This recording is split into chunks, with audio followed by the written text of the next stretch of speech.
Привет! Сегодня я хотел бы поделиться с вами невероятной историей, которая произошла около 3 лет назад и которая за считанные дни обошла весь мир и покорила сердца миллионов людей. Одри была обычной женщиной, которая любила детей и воспитывала 3 детей в одиночку. Как всякая хорошая мать, она старалась, чтобы ее дети ни в чем не нуждались, имея 2 работы и всегда покупая лучшее для них. У Одри были большие планы и мечты.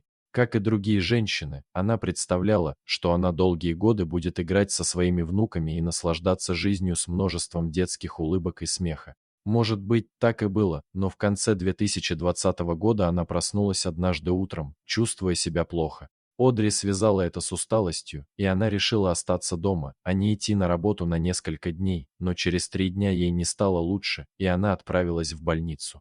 Врач сказал ей, что ей нужно более тщательное обследование, и ей придется оставаться в больнице в течение нескольких дней. Так уж получилось, что детей было просто не с кем оставить, и поэтому она попросила соседку Тишу приютить у себя на ночь 3 детей.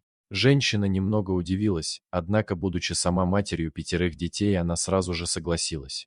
Кроме того, она объяснила соседке, что ей придется провести ночь в больнице, чтобы сделать анализы. В то время она понятия не имела, что ее жизнь так сильно изменится. На следующий день девушка пришла домой совершенно разбитая и расстроенная. Было видно, что она убита горем, но ничего не сказала. Старшая дочь соседки решала все-таки выяснить, в чем же дело.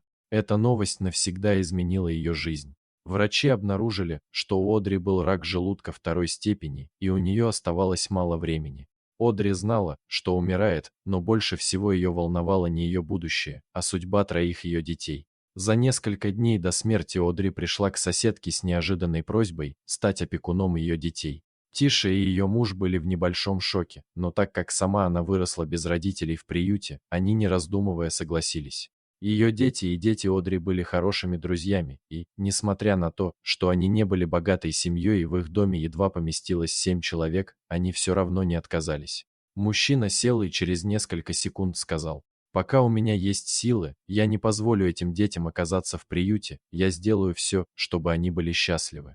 После этого разговора Одри умерла через несколько дней от страшной болезни, и супруги Сильвер были полны решимости усыновить всех детей. Однако жить в таком маленьком доме, такой большой семьей было тяжело. Одни спали на кухне, другие в коридоре, третьи на полу, но все же в этом доме была любовь и забота. Джессика и ее муж не разделяли детей на свои и усыновленные, для них они были их дети. Многие люди, узнав об этой истории, начали писать письма на местное телевидение. Соседи также решили не оставаться в стороне, а также собрали деньги и купили новую мебель. Помогли сделать ремонт в доме, разделив детскую на 2 маленьких спальни, чтобы у каждого было свое спальное место. Продюсеры местного телеканала были настолько впечатлены поведением Тиши и ее мужа, что решили поселить семью на несколько дней в отеле, а тем временем они помогли перестроить дом со всеми удобствами для всех членов семьи. Конечно, простого разделения стен было недостаточно. Лучшие дизайнеры и инженеры разработали интерьер нового дома с местом для всех. Реконструкция дома заняла меньше месяца, но когда семья вошла в свой новый дом, они потеряли дар речи. Дети расплакались, увидев свои новые комнаты. Родители удивлялись функциональной гостиной и кухне, и это был эмоциональный момент, когда новая мебель была встроена и разделена на несколько жилых помещений. Но это было еще не все. В обществе, где родители высоко ценились, помимо ремонта от местного телеканала, им также выдали сертификат на годы бесплатной еды для всей их семьи. И пока они были на 7 небе от счастья, произошло то, чего никто не ожидает.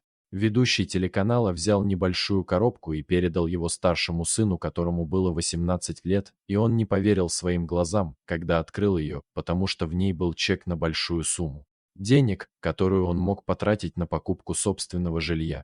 Но это еще не все. Ведущий попросил их выйти на улицу, где их ждал новый автомобиль. Для всего семейства. От всего этого Тиша расплакалась и сказала, что она не заслужила всего этого, так как ничего особенного не сделала. Но все люди, присутствующие на этом торжестве, сказали, что заслужила все это как никто другой. Ведь на такой героический поступок способен не каждый. Теперь они живут в новом доме со всеми удобствами в количестве 10 человек.